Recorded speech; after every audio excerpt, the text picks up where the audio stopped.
दोस्तों, special coverage news की इस विशेष बातचीत में आपका स्वागत है। फिलहाल हमारे विदेश मंत्री चीन में हैं और उनकी चीनी यात्रा के बारे में हम प्रोफेसर आफताब कमाल पाशा साहब से बातचीत करेंगे। कमाल पाशा साहब, आपका इस कार्यक्रम में स्वागत है।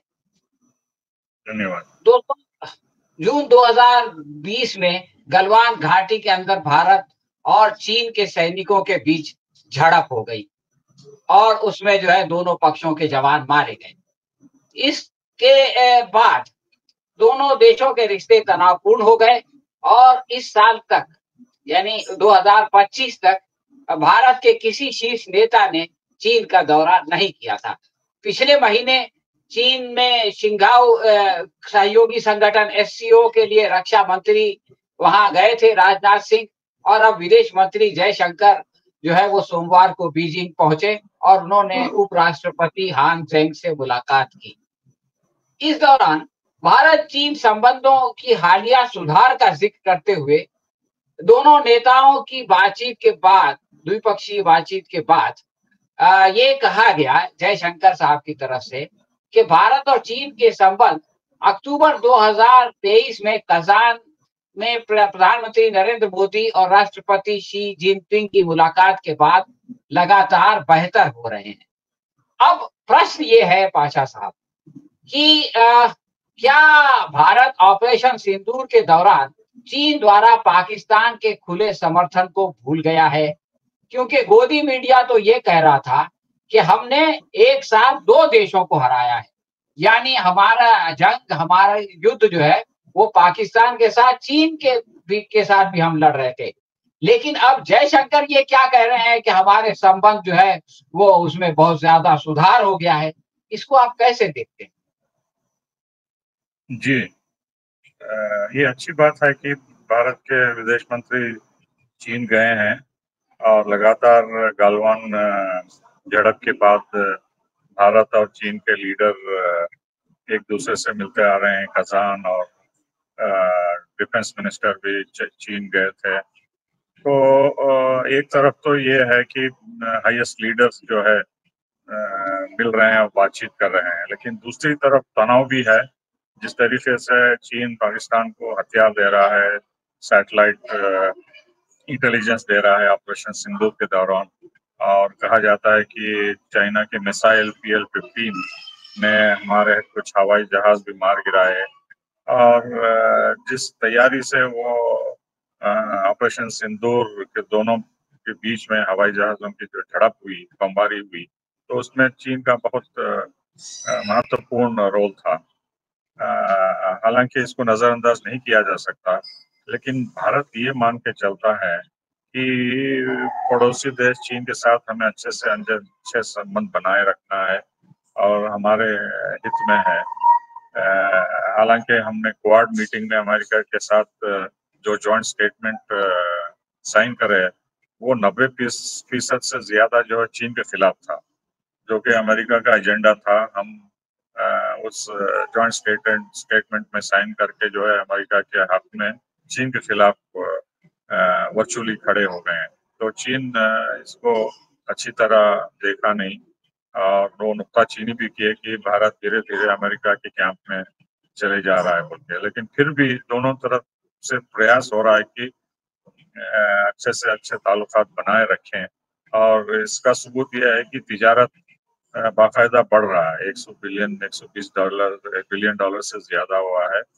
हालांकि अमेरिका ने धमकी दी है कि जो भी ब्रिक्स देश चीन और रूस के साथ ट्रेड करते हैं उन पे 500% टैरिफ लगाएंगे, और नई बिल भी सेनेट में, यूएस के सेनेट में, अमेरिका के सेनेट में आने वाली है, जो कि ग्राहम जो सेनेटर हैं वो बहुत कड़ा रवैया इख्तियार कर रहे हैं कि जो भी देश जैसा ब्रिक्स, इंडिया के, रशिया, चीन से ट्रेड करते हैं, उनको सख्त से सख्त टैरिफ लगाए जाए।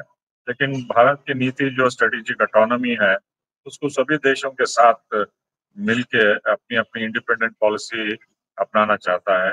हालांकि अमेरिका का दबाव धीरे धीरे बढ़ता जा रहा है, क्योंकि भारत फाउंडिंग मेंबर है ब्रिक्स का, तो चीन को नजरअंदाज नहीं कर सकते, क्योंकि सबसे अहम और इम्पोर्टेंट देश ब्रिक्स में इकोनॉमिक पावर जो है चाइना का ही है और आगे बढ़ के कोई रोक नहीं सकता चाइना का इकोनॉमिक पावर। तो भारत इस चीज को महत्वपूर्ण समझता है और चीन को नजरअंदाज नहीं कर सकता है। हालांकि पाकिस्तान के सीपेक और मिलिट्री सपोर्ट को लेकर काफी टेंशन रहा है और सुब्रमण्यम स्वामी जो बीजेपी के लीडर हैं वो लगातार कहते आ रहे हैं कि चीन भारत के इलाके में से अभी निकला नहीं, वो कब्जा करके रखा है। लेकिन गवर्नमेंट ऑफ इंडिया इसको मानती नहीं और चुपचाप है इसके लिए। तो ये दोनों पहलू हैं भारत चीन को लेके। लेकिन अच्छी बात है कि जयशंकर 5 साल बाद पहले गए, वहाँ बातचीत करके आला लीडरों से मुलाकात की, जिससे तनाव कम होने की उम्मीद है। पाशा साहब, पिछले महीने चीन के किंग दाओ में शंघाई सहयोग संगठन यानी एससीओ के रक्षा मंत्रियों की बैठक हुई और उसमें भारत के रक्षा मंत्री राजनाथ सिंह शामिल हुए। इस दौरान राजनाथ ने एससीओ की जॉइंट स्टेटमेंट पर साइन करने से इनकार कर दिया, क्योंकि उसमें जम्मू कश्मीर के पहलगाम में हुए आतंकी हमले को शामिल नहीं किया गया था, जबकि पाकिस्तान के बलूचिस्तान में हुई आतंकी घटना का जिक्र था और इस पर भारत ने बहुत नाराजगी भी जताई थी। तो ये सब कुछ 1 महीने पहले हुआ और अब अचानक जयशंकर जब ये कहते हैं कि हमारे संबंधों में सुधार आ रहा है, तो क्या ये दोनों चीजें एक दूसरे के कॉन्ट्र के खिलाफ नहीं दिखाई देती, एक दूसरे को कॉन्ट्राडिक्ट नहीं करती? जी, असल में तो कॉन्ट्रडिक्शन जाहिर है, ऑब्वियस है।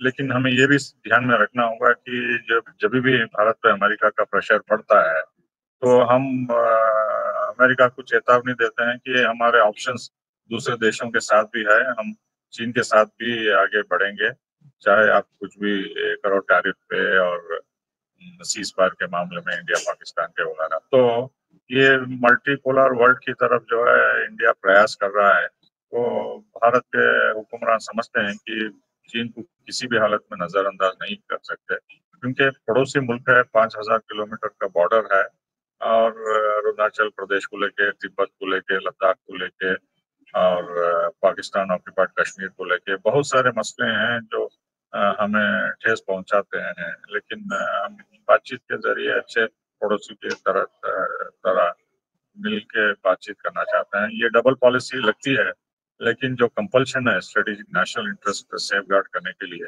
तो चीन को कोई भी प्रधानमंत्री भारत के इग्नोर नहीं कर सकते।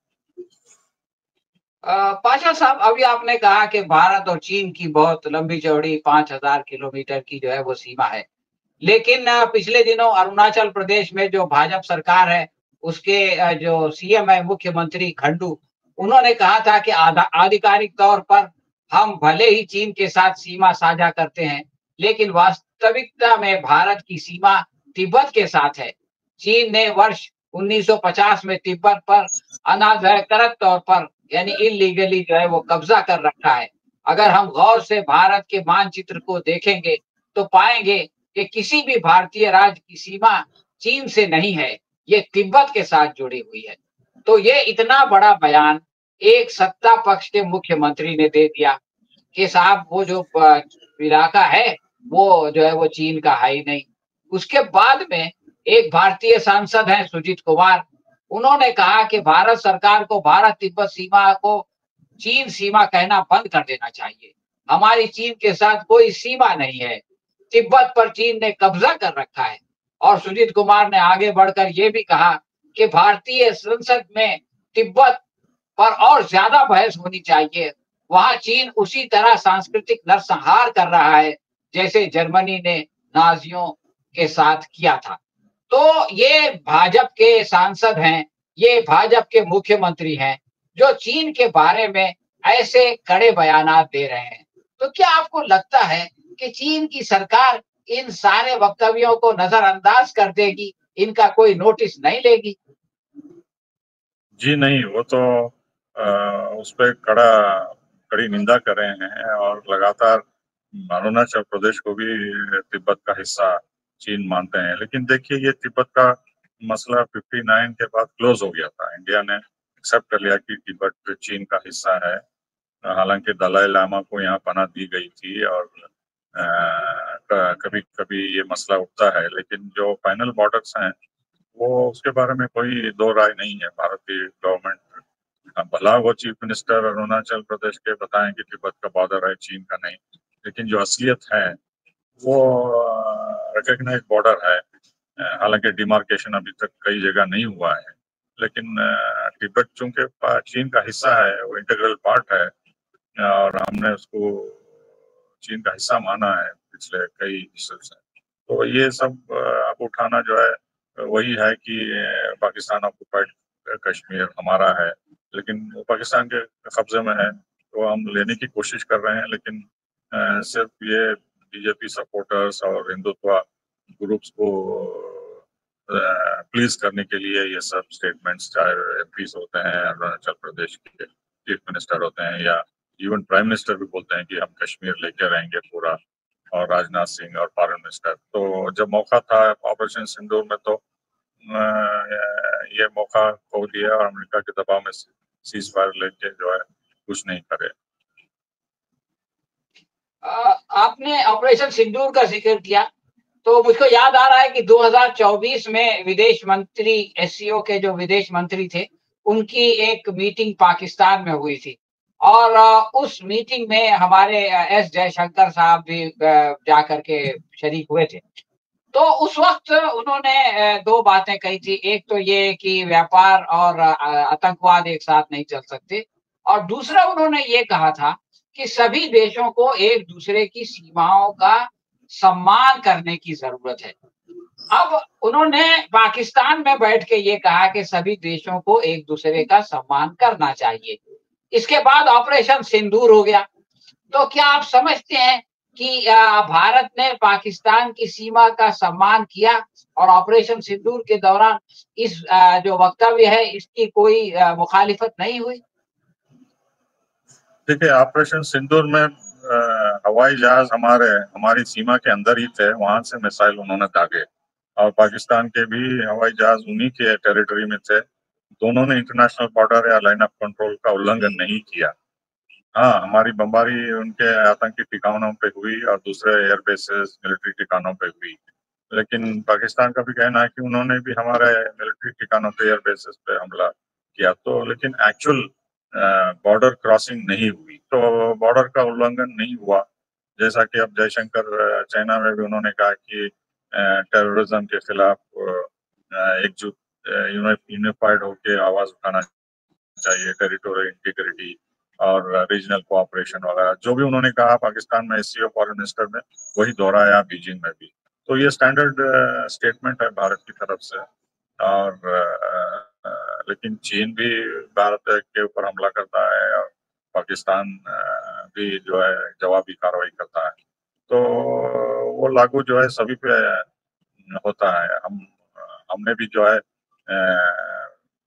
ऑपरेशन सिंदूर में उनके ऊपर मिसाइल दागे, जबकि पहलगाम के लिए जब दुनिया भर में गए थे पार्लियामेंट्री डेलीगेशन, उनसे पूछ रहे थे कि एविडेंस क्या है कि आप आतंकियों को पकड़े नहीं, और आप कह रहे हैं कि पाकिस्तान से आए थे, लेकिन वो कह रहे थे कि ये अंदरूनी मामला है, आपके लोग कराए थे बोल के। तो ये जो है पेचीदा मसला है। ये ऐसी फॉरेन मिनिस्टर्स, डिफेंस मिनिस्टर्स की मीटिंग में स्टैंडर्ड होता है, वही दोहराते हैं एक दूसरे की खिलाफ, और आतंक के खिलाफ, और रेस्पेक्ट फॉर बॉर्डर्स वगैरह सब। अफसार साहब, आखिरी प्रश्न ये है कि हमारे प्रधानमंत्री किसी जमाने में गुजरात के मुख्यमंत्री हुआ करते थे। तो उस वक्त उनका एक जुमला बहुत मशहूर हुआ था कि चीन को जो है वो लाल आंख दिखाने की जरूरत है।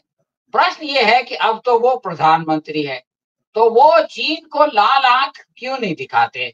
और जिस तरह से पाकिस्तान के बारे में ये धमकी देते हैं कि गोली का जवाब गोले से दिया जाएगा, चुपचाप रोटी खाओ वरना मेरी गोली मेरे पास तुम्हारे लिए गोली है, इस तरह की भाषा वो चीन के खिलाफ इस्तेमाल करने से क्यों कतराते हैं, बल्कि उसका नाम तक लेने से कतराते हैं? इसका क्या कारण?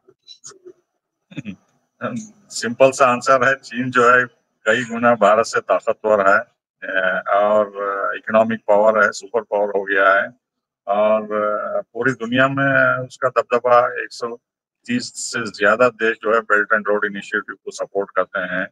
और चाइना जो है पूरी दुनिया में एक्सपोर्ट करता है। भारत भी निर्भर है चीन के ऊपर फार्मास्यूटिकल इंडस्ट्री के लिए और कई की इंपोर्ट्स के लिए। तो जो है भारत किसी भी तरह चीन को नजरअंदाज नहीं कर सकता, चाहे वो बायलैटरल ट्रेड हो या मिलिट्री पावर हो या उसके कॉन्टैक्ट्स आसियान में हो या पाकिस्तान के साथ हो या गल्फ कंट्रीज के साथ हो या अमेरिका के साथ हो।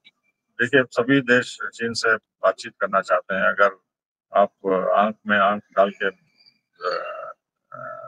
थ्रेटन करें तो चाइना भी जवाबी कार्रवाई कर सकता है, क्योंकि पाकिस्तान ये समझते हैं कि कमजोर देश है, उन पे हमला कर सकते हैं और दबा सकते हैं और फेल स्टेट है और फाइनेंशियली बैंकरप्ट है, बल्कि ये सब प्रोपेगेंडा होता है, तो जो कि रियलिटी नहीं है। तो जो कमजोर देश हैं इनकी नजरों में उनको आंख में आंख डाल के धमकी देते हैं कि घर में घुस के मारेंगे और गोलियों से मारेंगे वगैरह। तो गोलियों से चीन जो है भून देगा, जो भी उन पे आंख उठा के निशाना करेगा या धमकी देगा, तो उनकी सलाहियत है। तो, तो ये जो है सिर्फ प्रोपेगेंडा के लिए है और बीजेपी और आरएसएस सपोर्टर्स उनका हौसला अफजाई करने के लिए ये सब करते रहते हैं। लेकिन असलियत जो है यहाँ के डिसीजन मेकर्स, पॉलिसी मेकर्स को पता है कि चाइना पिछले 30 सालों में कितना ताकतवर बन गया है और हम अमेरिका के दबाव में आके ये कार्ड हम इस्तेमाल कर सकते हैं कि चीन के साथ भी हम संबंध करेंगे चाहे आप कुछ भी करें। तो चीन से संबंध south Korea, Japan, Vietnam, Malaysia और टर्की, ईरान, भारत वगैरह सब लेके, तो ये जो प्रोडक्टिव सेंटर्स हैं ये चीन से इतनी गहराई से मिलजुल गए हैं ट्रेड में, रेलवे, पाइपलाइंस वगैरह के जरिए।